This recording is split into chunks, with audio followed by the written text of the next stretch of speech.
Kameshwari madam.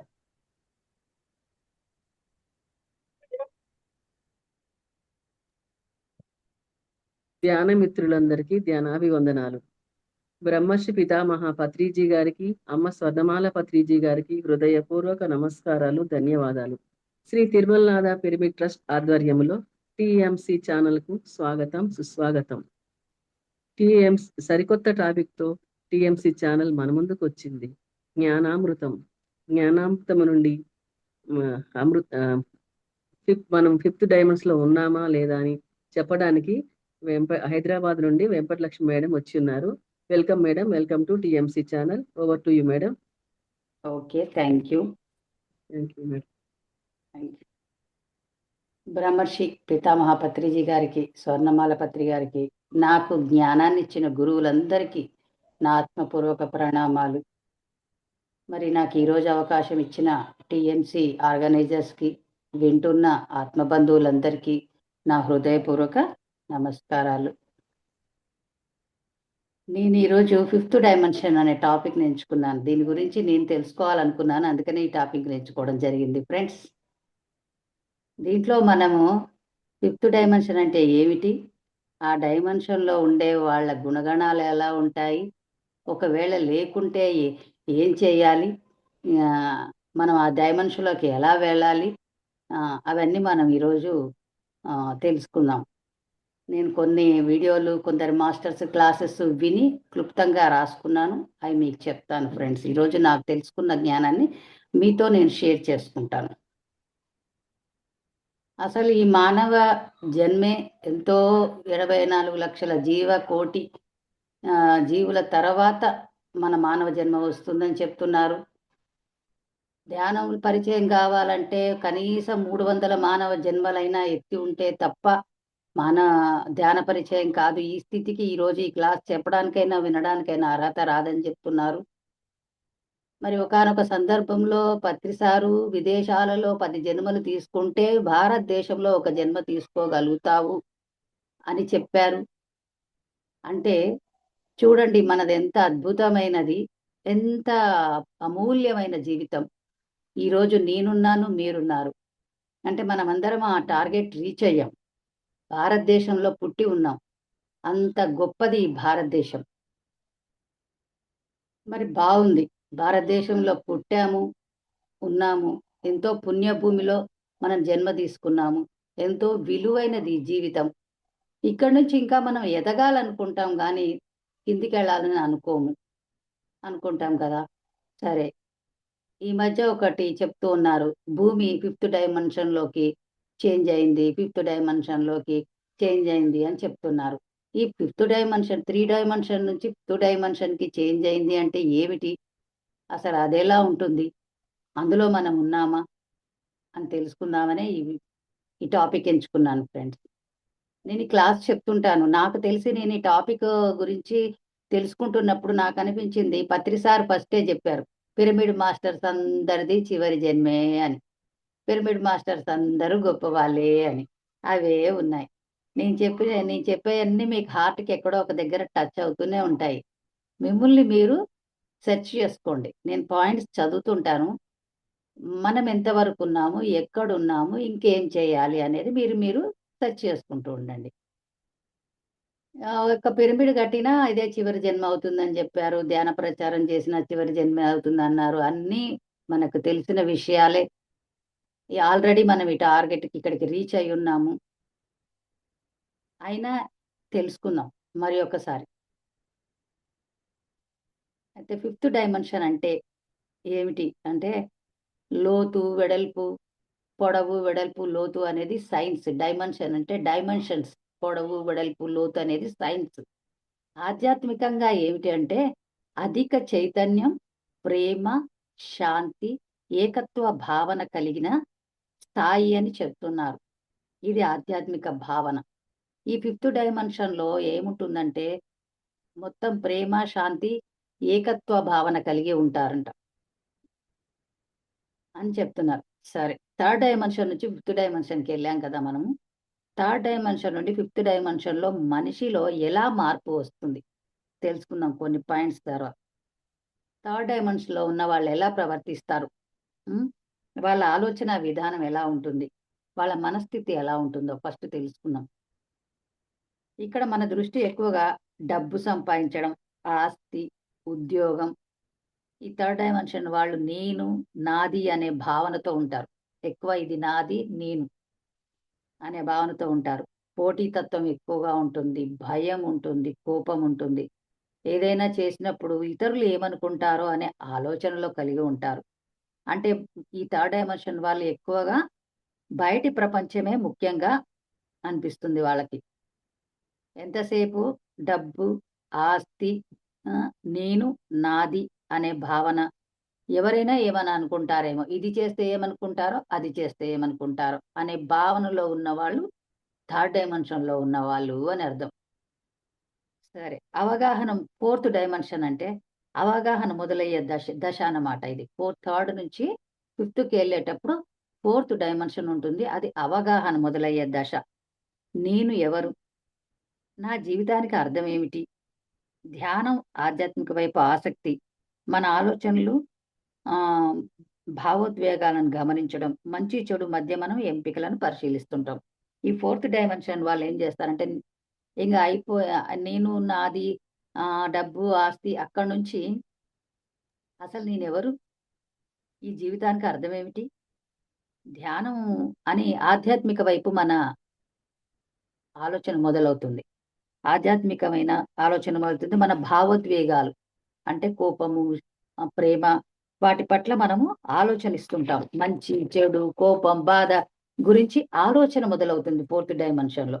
అంటే బయటి ప్రపంచంతో పాటు మన అంతర్గత ప్రపంచాన్ని గూడా చూస్తామనమాట. ఈ ఫోర్త్ డైమెన్షన్ వాళ్ళు, థర్డ్ డైమెన్షన్ వాళ్ళు బయటి ప్రపంచమే ముఖ్యం అనేవాళ్ళుంటారు. ఫోర్త్ డైమెన్షన్ వాళ్ళు మనల్ బయటి ప్రపంచము అండ్ అంతర్ ప్రపంచం గురించి కూడా ఆలోచిస్తుంటారు. సరే. ఫిఫ్త్ డైమెన్షన్‌కొద్దాం. ఏకత్వ చైతన్యం. ఆధ్యాత్మిక సాంప్రదాయాల్లో ఫిఫ్త్ డైమెన్షన్ ఇలా వివరిస్తారు. ఏమని? ప్రేమ, కరుణ పెరుగుతోంది.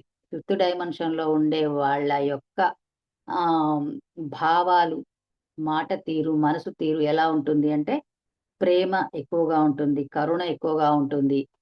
ఎవరైతే హ్మ్, మాంసాహారులుగా ఉంటారు గదా! వాళ్ళు శాకాహారులుగా మారిపోతారు.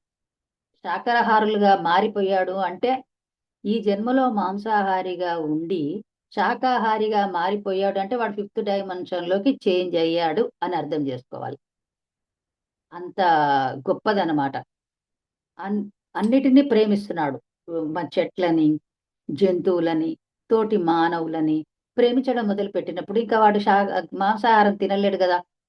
కాబట్టి ఎవరైతే మాంసాహారం తినేవాళ్ళున్నారో వాళ్ళు శాకాహారులుగా మారినట్టే వాడు ఫిఫ్త్ డైమెన్షన్‌లోకి చేంజ్ అయ్యాడని అర్థం జేసుకోవచ్చు మనం. ద్వేషం, ప్రతీకారం తగ్గిపోతుంది. ఇతరుల పట్ల ద్వేషం, ప్రతీకారం తీర్చుకోవాలి అనే అనేవన్నీ తగ్గిపోతాయి. నేను మాత్రమే అనే భావన తగ్గి, మనమంతా ఒకటే అనే భావన వస్తుంది. నేను వేరు కాదు, నువ్వు వేరు కాదు. మనందరము ఒకటే. అందరము సంతోషంగా ఉండాలి. నువ్వు సంతోషంగా ఉండాలి. నేను సంతోషంగా ఉండాలి. నువ్వు ఆరోగ్యంగా ఉండాలి. నేను ఆరోగ్యంగా ఉండాలి. సర్వే జనా సుఖినో భవంతు అనే స్థితికి రీచ్ అవుతామనమాట. పరిస్థితులు ఎలా ఉన్నా అంతర్గత శాంతిని కాపాడుకుంటాం. మన చుట్టూ పరిస్థితులు ఒక పిరమిడ్ మాస్టర్‌కి పత్రిసారి ఎన్నో సార్లు చెప్పారు. పిరమిడ్ మాస్టరు చుట్టూ పరిస్థితులు ఎట్లా ఉన్నా ఆడు లోపల హ్యాపీగానే ఉంటాడు. బయట ప్రపంచం ఎలా ఉన్నా మనలో అంతర్గతంగా శాంతితో ఉంటాడు. క్షమించడం, అంగీకరించడం. ఎన్నో క్లాసులు చెప్పారు మనకి. క్షమించండి, ప్రేమించండి. అంగీకరించండి, క్షమించండి, ప్రేమించండి. ప్రెజెంట్‌లో జీవించండి అని. మననందరిని ఫిఫ్త్ డైమెన్షన్‌లోకి తీసుకురావడానికే పత్రిసారి థర్డ్ డైమెన్షన్ నుంచే మొదలుపెట్టాడు ఇవన్నీ చెప్పడం. ఇతరులకు సహాయం చేయాలనే సహజమైన కోరిక కలిగి ఉంటారు. ఈ ఫిఫ్త్ డైమెన్షన్‌లో ఉండేవాళ్ళు ఎప్పుడు ఎవరికి ఏ సహాయం చేద్దామా తన్, మన్, ధన్. ఏ సహాయం చేద్దామా? ఈరోజు నేనెవరికేం సహాయం చేశాను? లేతే ప్రకృతికి పడే పని నేనేమైనా చేస్తున్నానా? నేను జీవించి పుట్టానా, పెరిగానా, చచ్చానా అనే కాకుండా ఏదైనా ఉపయోగపడే పని చేస్తున్నానా? అని నిరంతరం ఆలోచిస్తూ ఉంటారంట ఫిఫ్త్ డైమెన్షన్ వాళ్ళు. క్షమించడం, అంగీకరించడం కూడా చేస్తుంటారు. దీని గురించి ఒక చిన్న ఉదాహరణ చెప్పుకుందాం. ఎవరైనా మనల్ని బాధ పెడితే ఇదొక టాపిక్. ఎవరైనా మనల్ని బాధ పెట్టినప్పుడు థర్డ్ డైమెన్షన్‌లో ఉండే అతను ఏమనుకుంటాడు? ఎలా ఆలోచిస్తాడు అంటే, నన్ను బాధ పెట్టిన వాడు నేను కూడా అతనికి బుద్ధి చెప్తాను.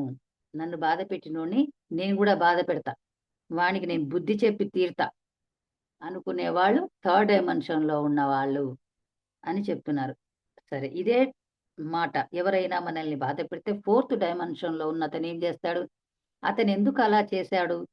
నాకెందుకింత కోపం వస్తుంది? దీని వెనక కారణమేమిటి? కారణం లేకుండా కార్యం జరగదు గదా!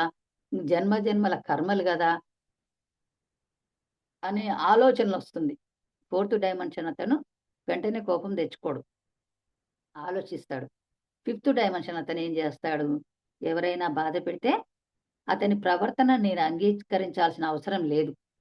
కానీ నా మనశ్శాంతిని అతని చేతుల్లో పెట్టను. అంటే ఎవరైనా మనల్ని బాధ పెట్టినా బాధపడడు. ఫిఫ్త్ డైమెన్షన్ అతను బాధపడడు. అదే గదా మనకు చెప్పేది. మాన అవమానాలయందు, సుఖ దుఃఖాలయందు సమస్థితిలో ఉన్నవాడే ముక్తి స్థితిలో ఉన్నవాడు అని చెప్పారు. కాబట్టి ఫిఫ్త్ డైమెన్షన్‌లో ఉన్నతను ఎవరు ఏమన్నా పట్టించుకోడు. బాధపడడు. నిశ్చలంగా ఉంటాడు. అందుకే ఫిఫ్త్ డైమెన్షన్‌లో ఉన్నవాళ్ళు చైతన్యం, ప్రేమ, శాంతి పెరగటంగా భావిస్తారనమాట. సరే. ఫిఫ్త్ డైమెన్షన్‌లో చైతన్యంలోకి మనిషి వెళ్తున్నప్పుడు, మనలో కనిపించే 10 మార్పుల గురించి తెలుసుకుందాం. కొంత అయితే అవగాహనొచ్చింది మనకి. థర్డ్, ఫోర్త్, ఫిఫ్త్ డైమెన్షన్స్ అంటే ఏమిటి? ఆహ్, ఆ డైమెన్షన్స్‌లో ఉన్న వాళ్ళ మనస్థితి ఎలా ఉంటుంది? అనేది మనం కొంత తెలుసుకున్నాం. అయితే దానిలోకి మనం వెళ్తున్నప్పుడు మనలో కనిపించే కొన్ని మార్పులని మనని మనం గమనించుకున్నప్పుడు తెలుస్తుంది. కోపం తగ్గుతుంది. ఇదివరకటి కన్నా మనం ఈ థర్డ్ నుంచి ఫిఫ్త్‌లోకెళ్ళే వాళ్ళ మనస్థితి ఎలా ఉంటుందో వాళ్ళని వాళ్ళు గమనించుకున్నప్పుడు కోపం తగ్గుతుంది. ఎవరైనా బాధ పెట్టినా వెంటనే స్పందించకుండా కాసేపు ఆలోచించే శక్తి పెరుగుతుంది అంట. తర్వాత క్షమించే గుణం పెరుగుతోంది. క్షమించడం అంటే జరిగింది సరైనది అని అంగీకరించడం కాదు. మన మనశ్శాంతిని కాపాడుకోవడం అన్నమాట. క్షమించి వాళ్ళు ఏ తప్పు చేసినా అది తప్పు. 100% తప్పు అని మనం ఒప్పుకోవడం గాదు. దాన్ని క్షమించడం అంటే వాళ్ళు చేసిన తప్పు పనిని ఒప్పుకోవడం గాదు. దాని శిక్ష దానికి పడుతుంది గానీ, మనము నిశ్చలంగా, ప్రశాంతంగా ఉంటామన్నమాట. అప్పుడే గదా! వాళ్ళకి ఎవరు చేసిన కర్మకి వాళ్ళు శిక్ష అనుభవిస్తారు అనే స్థితిలో ఉంటారనమాట. ఈ ఫిఫ్త్ డైమెన్షన్‌లో ఉన్నవాళ్ళు ఒంటరిగా ఉన్నా ప్రశాంతంగా ఉండగలుగుతారు. ఎప్పుడు ఇతరుల అంగీకారం లేదా తోడు అవసరం అనిపించదు. ఎవరన్నా ఉంటేనే హ్యాపీగా ఉంటా. ఎక్కడికన్నా ఎళ్తేనే హ్యాపీగా ఉంటా. ఇంట్లో ఉంటే హ్యాపీగా ఉండను. అనా అనుకునే వాళ్ళు కారు. ఫిఫ్త్ డైమెన్షన్ వాళ్ళు అందరిలో ఉన్నా హ్యాపీగానే ఉంటారు. ఒంటరిగా ఉన్నా ప్రశాంతంగా ఉండగలుగుతారు. ఇంకా చెప్పాలంటే ఎక్కువ ఒంటరిగా ఉండటానికి ఇష్టపడతారట ఫిఫ్త్ డైమెన్షన్ వాళ్ళు. ఇతరులపై తీర్పు తగ్గుతుంది. అంటే నో జడ్జిమెంట్. ప్రతిసారి చెప్పారు కదా! No argument, no judgement. వీళ్ళు వీళ్ళు చెడ్డోళ్ళు, వాళ్ళు మంచోళ్ళు అని అనే తీర్పు తగ్గుతుంది.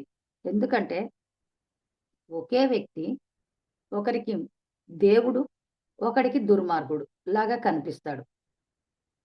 ఒకళ్ళు తన కన్న పిల్లల్ని చాలా ప్రేమగా చూసుకుంటాడు. పక్కింటి పిల్లల్ని చాలా వేధిస్తుంటాడు. ఈ కన్న పిల్లలు ఏం చెప్తారు? మా తండ్రి దేవుడు అంటారు. పక్కింటి పిల్లలు దుర్మార్గుడు అంటారు. మరి ఈ మనమేమనాలి ఆ వ్యక్తిని? దుర్మార్గుడు అనాలా? దేవుడు అనాలా? అనలేం. కాబట్టి ఏది వాళ్ళ వాళ్ళ యొక్క కర్మానుసారం వాళ్ళ వాళ్ళ యొక్క బుద్ధి, పరిస్థితుల ప్రకారం వాడు నడుస్తున్నాడు. వాళ్ళు నేర్చుకోవాల్సిన లెసన్స్ ప్రకారం వాళ్ళు జీవిస్తున్నారు అనే ఇదంతా ఒక సినిమా. దీంట్లో మనం పాత్రధారులు. దేనికి కోపం తెచ్చుకోకూడదు. ఈ సినిమా అయిపోయాక ఇంకో సినిమాలో భార్యాభర్తలమో, తల్లి కొడుకులమో ఏమవుతామో అంతకుముందేమిటో, తర్వాతేమిటో తెలియనప్పుడు ఎందుకు? ఈ జంజాటాలు, ఈ కోపాలు, తాపాలు అనే స్థితిలో ఉంటాడు. ఫిఫ్త్ డైమెన్షన్‌లో ఉన్నతను. హ్మ్. ఎవరిని జడ్జి చెయ్యడు. వీళ్ళు చెడ్డోళ్ళు, వీళ్ళు మంచోళ్ళు అని జడ్జి చేయడు. అతని పరిస్థితి ఏమై ఉండొచ్చు అని ఆలోచించటం మొదలుపెడతాడు. అతని పరిస్థితి ఏదో అయ్యుంటుంది. కాబట్టే ఇలా చేస్తున్నాడు అని అనుకుంటారట. ఈ నెక్స్ట్ ప్రేమ అనేది కేవలం మన వాళ్ళకే కాదు, మనకు పరిచయం లేని వారి పట్ల కూడా కరుణ, దయ కలుగుతుంది. ఈ ఫిఫ్త్ డైమెన్షన్ వాళ్ళలో ప్రేమ తత్వం ఎక్కువగా ఉంటుంది. అది ఓన్లీ వాళ్ళ చుట్టాలు, ఫ్రెండ్స్, పిల్లలే గాదు. ఎవరిని చూసినా అదే ప్రేమ తత్వంతో, అదే కరుణ, అదే దయతో ఉంటారు. గమనించండి. మనని మనం గమనించుకుందాం. భయం తగ్గి నమ్మకం పెరుగుతుంది. ప్రతి విషయాన్ని నియంత్రించాలని ప్రయత్నించడం తగ్గి, జీవితాన్ని కొంత అంగీకరించడం నేర్చుకుంటాం. ప్రతి విషయం పట్ల ఇదేమవుతుందో, అదేమవుతుందో, ఇట్లా చేస్తే ఏమవుతుందో, అట్లా చేస్తే ఏమవుతుందో అనే యొక్క భయం పోతుంది. ఏది జరిగినా మంచే. కృష్ణుడు భగవద్గీతలో చెప్పాడుగా, జరిగింది మంచిదే, జరుగుతున్నది మంచిదే, జరగబోయేది మంచిదే అని చెప్పినప్పుడు ఇంక భయం దేనికి? ఈరోజు చెడు ఉన్న కర్మ రేపుదదే మంచిది. రే ఇవాళ చెడ్డ అనుకున్నాం మనము. రేపు అదే అలా జరగబట్టే ఇది మంచిదయింది. ఒకతనికి క్యాన్సరొచ్చింది. క్యాన్సరొచ్చాక పరిస్థితుల ప్రభావంలో ట్రీట్‌మెంట్ తీసుకోలేక ధ్యానంలోకొచ్చాడు. ధ్యానంలోకొచ్చి బాగా అద్భుతంగా ఎదిగాడు. మరి వాడికి క్యాన్సరొచ్చినప్పుడు ఏమనుకుంటాడు? ఏ పాపం చేశానో, ఏ కర్మ చేశానో, ధ్యానము క ధ్యా క్యాన్సరొచ్చింది. మరి నేను అని బాధపడతాడు. అది నాకు చెడులాగా అనిపించిందప్పుడు ఆయనకి. తర్వాత ఈ ధ్యానం పరిచయం అయ్యాక, ఈ అనంతమైన జ్ఞానాన్ని తీసుకున్నాక అప్పుడేమనుకుంటాడు? అది రావడమే నాకు చాలా మంచిదయింది. లేకపోతే నేను ఈ మార్గంలోకే వచ్చేవాడిని గాదు అని ఆలోచిస్తాడు. కాబట్టి ఈ ఫిఫ్త్ డైమెన్షన్ అతనికి భయం తగ్గి నమ్మకం పెరుగుతుంది. జరిగింది మంచికే, జరుగుతుంది మంచికే, జరగబోయేది మంచికే అన్నప్పుడు భయం ఎక్కడిది? కోపం ఎక్కడిది? బాధ ఎక్కడిది? ఏది లేదు. అంతా అంగీకరించడం నేర్చుకుంటాం. ఏదొచ్చినా యాక్సెప్ట్ చేయాలి. దేన్నైనా అంగీకరించడం నేర్చుకుంటామనమాట. ధ్యానం పట్ల మనం మౌనం పట్ల ఆసక్తి పెరుగుతుంది. ఈ ఫిఫ్త్ డైమెన్షన్‌లోకొచ్చాక ఎక్కువ ధ్యానం చేయాలనిపిస్తుంటుంది. మౌనంగా ఉంటే బాగుండు అనిపిస్తుంది. మీరందరికీ అనుభవమే ఉంటుంది. ఇదివరకట్లాగా అమ్మలక్కల ముచ్చట్లు ఎవ్వరు ఇష్టపడరు. ధ్యానంలోకొచ్చిన వాళ్ళెవ్వరు అమ్మలక్కలతో ముచ్చట్లు, చీరల కబుర్లు, నగల కబుర్లు మొత్తం బంద్. ఏమైనా ఏ క్లాస్‌కెళ్ళావు? ఏ నాలెడ్జ్ తీసుకున్నావు? ఏ అనుభవం వచ్చింది? నాలెడ్జ్ క్వెషన్స్ తప్ప ఆ! మనమందరం అవన్నీ టాపిక్స్ బంద్ చేసాం.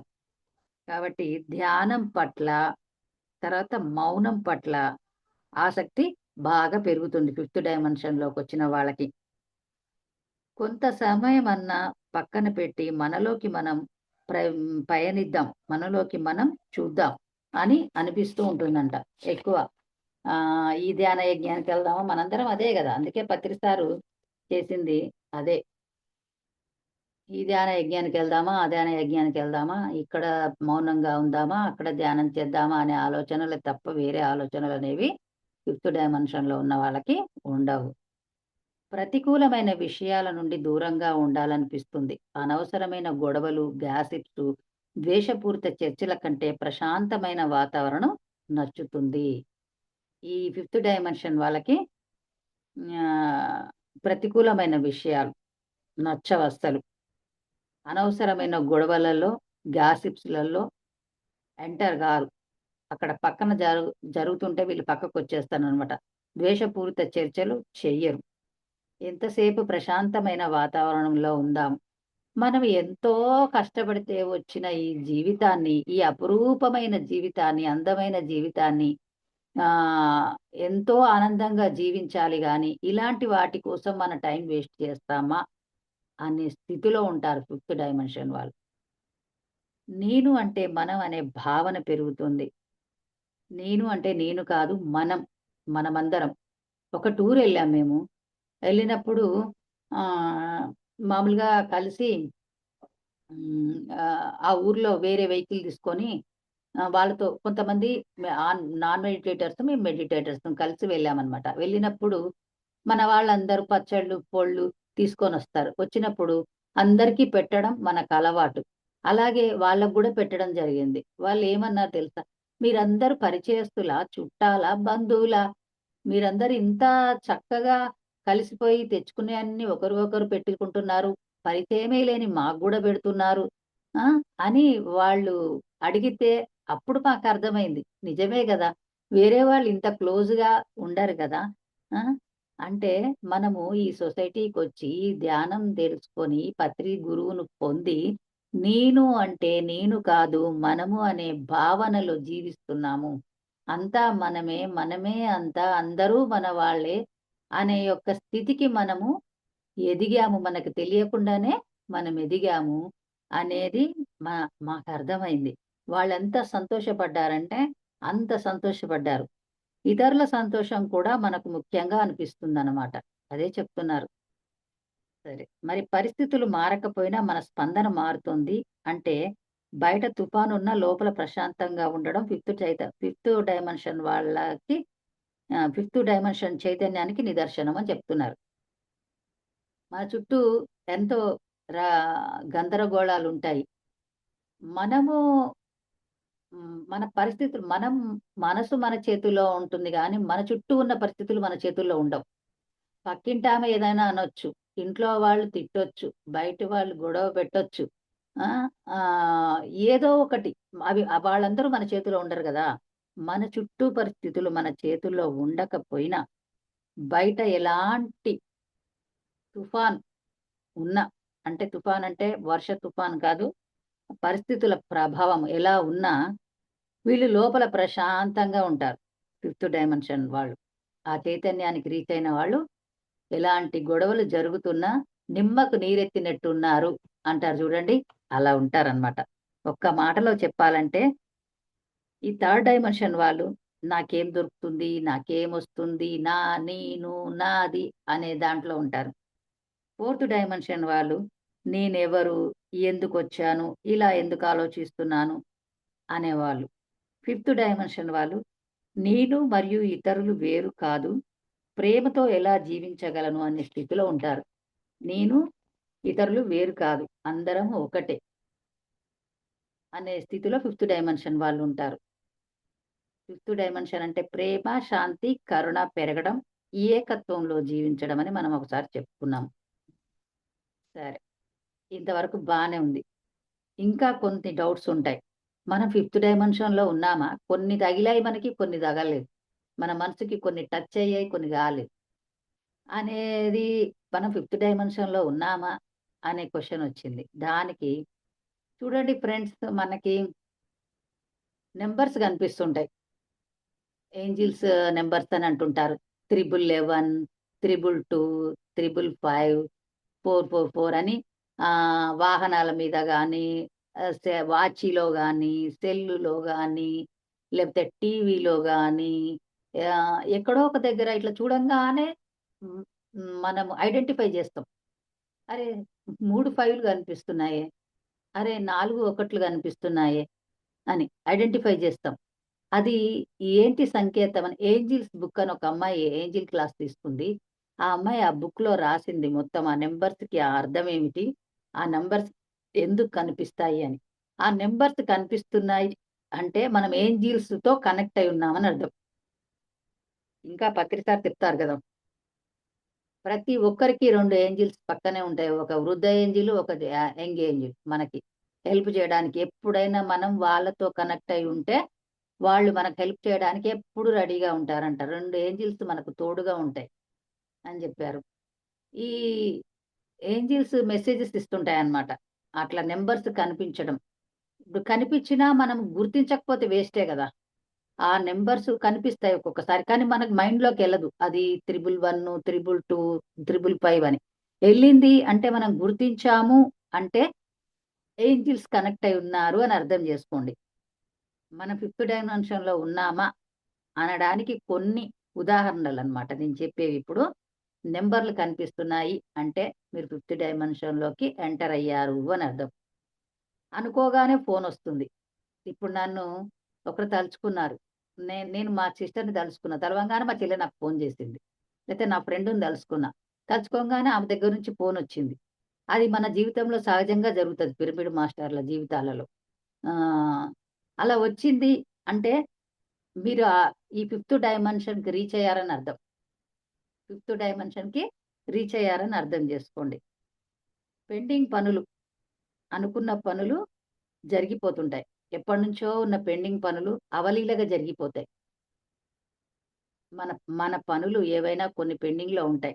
అవి అవలీలగా జరిగిపోయినాయి. అబ్బా!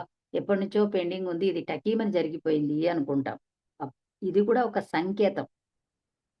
ఏ విషయమైనా క్లియర్‌గా అర్థమవుతుంది. పుస్తకం చదివినా, సినిమా జూషినా దానిలో భావ అర్థాలు మనకి చాలా స్పష్టంగా అర్థమవుతాయన్నమాట. అప్పుడు ఇది గూడా ఒక సంకేతం. ఓహ్! మనం ఫిఫ్త్ డైమెన్షన్‌లోనే ఉన్నాము అని. దేనికోసం పరిగెత్తము, ఉన్నదాన్ని అంగీకరిస్తాం. ఈ స్థితిలో ఉన్నాము అంటే మనము ఏదైనా దేనికోసం పరిగెత్తము, ఏదుంటే దాన్ని అంగీకరిస్తాము. ఆ స్థితిలో నువ్వు ఉన్నావంటే ఫిఫ్త్ డైమెన్షన్‌లో ఉన్నావని సంకేతం. ఈ జీవితం ఒక సినిమా అని తెలిసాక ఆధ్యాత్మిక వైపు ప్రయాణిస్తాం. ఇది జీవితం సినిమా.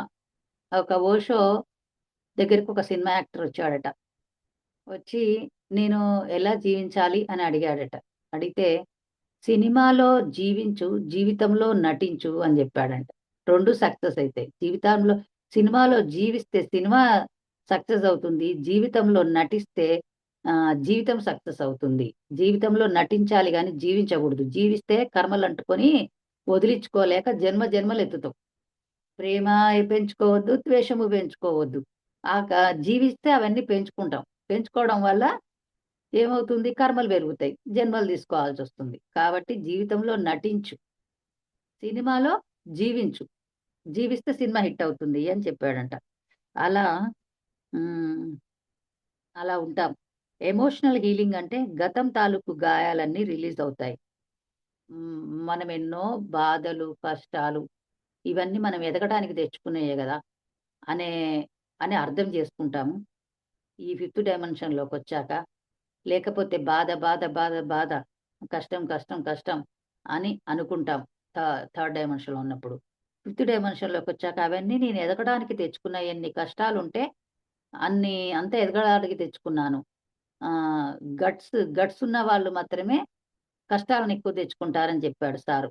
ఎవరికైతే గట్స్, గట్స్ అంటే ఏంటో అని గట్స్ ఉన్న వాళ్ళు మాత్రమే కష్టాలెక్కువ తెచ్చుకుంటారు. ఎక్కువ ఎదగడానికి తెచ్చుకుంటారు అనే యొక్క అర్థం మనకర్థమైనప్పుడు ఇంకా ఆ గాయాలన్నీ ఉంటాయా? అవన్నీ రిలీజ్ అయిపోతాయన్నమాట.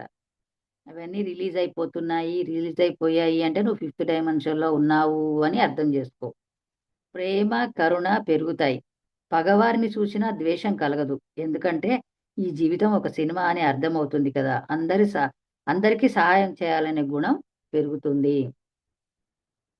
ప్రేమ, కరుణ పెరుగుతాయి. ఈ ఫిఫ్త్ డైమెన్షన్‌లో ఉండే వాళ్ళకని చెప్తుర్రు. ఇగ పగవారిని చూసినా గూడా కోపం రాదు. ఎందుకంటే చెప్పారు కదా సారు, "గత జన్మలో నువ్వు వాడిని కొట్టావు. ఈ జన్మలో నిన్ను కొట్టాడు." అంతే. అన్నప్పుడు ఇంక కోపమెందుకు? బాధెందుకు? హమ్మయ్య! రుణం తీరిపోయింది అని సంతోషపడతారనమాట. ఫిఫ్త్ డైమెన్షన్‌లో ఉన్నవాళ్ళు. మరి ఫిఫ్త్ డైమెన్షన్‌లోకొచ్చాము. ఫిఫ్త్ డైమెన్షన్ అంటే ఏంటో తెలుసుకున్నాం. మనం ఫిఫ్త్ డైమెన్షన్‌లో ఉన్నామా? లేదా? అనేది గూడా కొంత క్లారిటీ వచ్చింది. వచ్చేసాం గదా! అని మురిసిపోకండి. దాంట్లోనే ఉండాలంటే ఏం చేయాలో నెక్స్ట్ తెలుసుకుందాం. మనం పూర్తిగా ఫిఫ్త్‌లోకి మారిపోవాలి అంటే ప్రకృతితో కనెక్ట్ అయి ఉండాలి. కనీసం ఇంట్లోనే 4 తొట్లు పెట్టుకొని, ఆ తొట్ల దగ్గర ఒక అరగంటో టీ తాగుతూ చక్కగా రిలాక్స్ అవుతూ, ఆ చెట్లతో మాట్లాడుతూ ఉండాలి. ప్రకృతితో కనెక్ట్ అయి ఉండాలి. మనం ఫిఫ్త్ డైమెన్షన్‌లోకి రాగానే సరికాదు. మళ్ళీ థర్డ్‌కి గూడా ఎళ్ళొచ్చు. ఫిఫ్త్ డైమెన్షన్‌లోనే కొనసాగాలి. ఎందుకంటే తెలుసుకున్నాం గదా! ఎంతో అపురూపమైనది ఈ జీవితం. ఎంతో కష్టాలు పడితే తప్ప ఇక్కడికి రాలేదు. దీన్ని అద్భుతంగా, ఆనందంగా జీవించాలి, ఎదగాలి. ప్ర ప్రకృతిలో ఉన్న ఆనందం అంతా మనలోనే ఉండాలి. దునియాలో ఉన్నంత సంతోషం అంతా మనలోనే మనమే నింపుకోవాలి, మనమే అనుభవించాలి అంటే ఏం చేయాలి? ప్రకృతితో కనెక్ట్ అయి ఉండండి. అప్పుడప్పుడు ప్రకృతితో జీవించండి. ప్రతి దాని పట్ల కృతజ్ఞత కలిగి ఉండండి. నెంబర్ 2 ఏంటంటే, ఉదయం లేచిన దగ్గర నుంచి పడుకునే వరకు నీకు సహాయం చేసే ప్రతి వస్తువు, ప్రతి మనిషి, ప్రతి ఒక్కరి పట్ల కృతజ్ఞత కలిగి ఉండండి. ఏ దాని పట్ల నువ్వు కృతజ్ఞత కలిగి ఉంటావో, అది నీ జీవితంలో 10 రెట్లు వస్తుంది అని చెప్పారు పత్రి సార్. కాబట్టి అసలు ఏవి పాటించినా, పాటించకపోయినా ఫ్రెండ్స్, కృతజ్ఞత పట్టుకుంటే ఖతం. నువ్వు హ్మ్. చా పైకెళ్ళిపోతాం మనం. అంత అద్భుతమైనది కృతజ్ఞత. దీనికోసం ఒక బుక్కే ఉంది. 40 రోజులు 40 రకాలుగా కృతజ్ఞతలు తెలియజేసుకోవాలి. ఎలా చేసుకోవాలనేది ఒక బుక్కే ఉంది. చాలా అద్భుతంగా ఉందది. థర్డ్ వన్, మంచి ఆలోచనలు, పాజిటివ్ ఆలోచనలే చేయాలి. ఎందుకు? అంటే మనం ఒక ఎనర్జీ లెవెల్స్‌కి రీచ్ అయ్యాం. చూడండి, మొన్న ఒక ఆమె 1,00,000 మందితో ధ్యానం అన్నది. ఇవాళ 10,000 మంది స్టూడెంట్‌తో ధ్యానం అంటున్నారు. ఆ! అక్కడ 1,00,00,000 మందితోటి, సినిమా టాకీస్‌లో 1,00,000 మందితోటి ధ్యానాలే ధ్యానాలు. ఎనర్జీ లెవెల్స్ భూమి మీద శక్తి పెరుగుతోంది. ఎనర్జీ లెవెల్స్ పెరిగాయి. భూమి చేంజ్ అయింది. థర్డ్ నుంచి ఫిఫ్త్‌కి. అంటే యద్భావం తద్భవతి. నీ ఆలోచనలే నీ జీవితం అనేది ఇంప్లిమెంట్ తొందరగా అవుతుంది ఇప్పుడు. ఈ టైం అటువంటిది. సత్యయుగంలో ఎలా అయితే ఉండిందో, ఫిఫ్త్ డైమెన్షన్‌లో ఎలా ఉండింది అంటే, నువ్వు ఏదైతే ఆలోచిస్తావో అదే జరుగుతుంది అని చెప్పినదేమో థర్డ్ డైమెన్షను, ఆలోచించింది ఫోర్త్ డైమెన్షను, జరుగుతున్నది ఫిఫ్త్ డైమెన్షన్. ఇప్పుడు ఆ డైమెన్షన్‌లో ఉన్నాము. కాబట్టి ఎంతో అవేర్‌నెస్‌లో ఉండాలి. లేకుంటే భస్మాసురులాగా అయిపోతది మన జీవితం. ఎనర్జీ రాంగానే సరికాదు. అనవసరమైన మాటలు, అనవసరమైన ఆలోచనలు ఆలోచించి మన జీవితాన్ని మనమే నాశనం చేసుకోకూడదు. ఎప్పుడూ ఎరుకతో ఉండాలి. ఎరుకతో ఉండి మంచి ఆలోచనలు, పాజిటివ్ ఆలోచనలే చెయ్యాలి. అప్పుడే మనము అద్భుతంగా ముందుకు వెళ్తాము. మనం ఏది తింటే అదే అయిపోతాం అని చెప్తున్నారు. అంటే ఫ్రిడ్జ్‌లో పెట్టి 2, 3 రోజులది పోసుకోవడము. అమెరికా వేరే దేశాలు, అందుకే ప్రతిసారి చెప్పిండేమో, వేరే దేశాలలో 10 జన్మలెత్తితే భారతదేశంలో ఒక్క జన్మ ఎత్తుతావు అని. అక్కడ 1 వీక్ ఒకటేసారి వండుకొని ఫ్రిడ్జ్‌లో పెట్టుకొని తింటారంట. ఎంత ఘోరమో! మరి మనం చూడండి, ఇట్లా పొయ్యి మించి దింపి అట్లా పెట్టుకొని తింటాం. ఫ్రెష్ ఫుడ్ తినాలి, పళ్ళు తినాలి, ఆర్గానిక్ ఫుడ్‌లు ఎక్కువగా తీసుకోవడానికి ట్రై చేయండి. ఎందుకంటే ఏది తింటే అదే అవుతాం మనము. ఎలాంటి ఫుడ్ తింటే అలాంటి ఆలోచనలొస్తాయి. అందుకే మాంసాహారం తినకండి, శాకాహారం తినండి అని మరీ మరీ చెప్పారు మనకు. మరి తక్కువ మాట్లాడాలి. పౌర్ణమి, అమావాస్యలలో ఎక్కువ ధ్యానం చేయాలి అని చెప్తున్నారు. లాస్ట్‌కి ఇంకా తక్కువ మాట్లాడాలి. పౌర్ణమి, అమావాస్యలలో ఎక్కువ ధ్యానం చేయాలి. ఫిఫ్త్ డైమెన్షన్‌లోనే కొనసాగాలి, నువ్వు ఇంకా ఎదగాలి అనుకుంటే ఇవి పాటించండి. హ్మ్. లేదు అంటే కిందికెళ్ళిపోతాం. కిందికెళ్ళిపోవడం అంటే ఏ రోగమో వచ్చి పోవడమో, లేకుంటే ఏ ప్రకృతి వైపరీత్యాలలో కొట్టుకపోవడమో జరుగుతుంది ఫ్రెండ్. ఇదైతే పక్కా. కాబట్టి ఎక్కడున్నాం మనము, ఏం పెంచుకోవాలి, ఆహ్, ఎలా జీవించాలి, అన్నీ ఉంటే మనం ఇక్కడ ఉండం. ఇవన్నీ గుణాలు మనం ఇక్కడుంటే మనం ఎప్పుడో పైకెళ్ళిపోతాం. మనలో ఎంతో కొంత ఉంటే దాన్ని చేంజ్ చేసుకోవడానికి మనం ప్రయత్నించాలి. గమనించుకోవాలి. ఎందుకంటే ఎవరి దీపాన్ని వాళ్ళే వెలిగించుకోవాలని చెప్పారు. ఎవరి ఆత్మని వాళ్ళే ఉద్ధరించుకోవాలని చెప్పారు. యద్భావం తద్భవతి. మీ ఆలోచనలే మీ జీవితం. ఇంక ఇంతకంటే ఏం చెప్తారు? హ్మ్. నేనైతే ఇంతవరకు సేకరించి మీతో చెప్పగలిగాను. నాకీ అవకాశం ఇచ్చిన మీ అందరికీ, విన్న మీ అందరికీ కోటి కోటి ధన్యవాదాలు. కృతజ్ఞతలు. ఎందుకంటే మళ్ళీ నాకు అవకాశం ఇస్తారు గాబట్టి. కృతజ్ఞతలు చెప్తే మళ్ళీ పదింతలు మనకు అవకాశాలొస్తాయి అని ఇప్పుడే గదా తెలుసుకున్నాను. అందుకనే కృతజ్ఞత. Thank you. ఓకే. మరొక మెడిటేషన్ గూడా ఉంది దీనికి. మనం 10 నిమిషాలు మెడిటేషన్ జేయాలి గదా! మెడిటేషన్ గూడా చేద్దాం. అందరూ కళ్ళు మూసుకోండి. ఒక 10 నిమిషాలు దీనికి సంబంధించిన మెడిటేషన్ 5th డైమెన్షన్లోనే ఉండాలి, ఉంటాము, ఉండటానికి ఏం చేయాలి? ఆ మెడిటేషన్ చేపిస్తాను 10 మినిట్స్. ఓకేనా Sujatha? Okay, record thank of you. చేయండి, రికార్డ్ ఆఫ్ చేయండి, ఆఫ్ చేసి మెడిటేషన్ ఇక్కడ చేద్దాం. ఉండనియండి. ఆ ఓకే. మెడిటేషన్ కూడా అవసరమే కదా.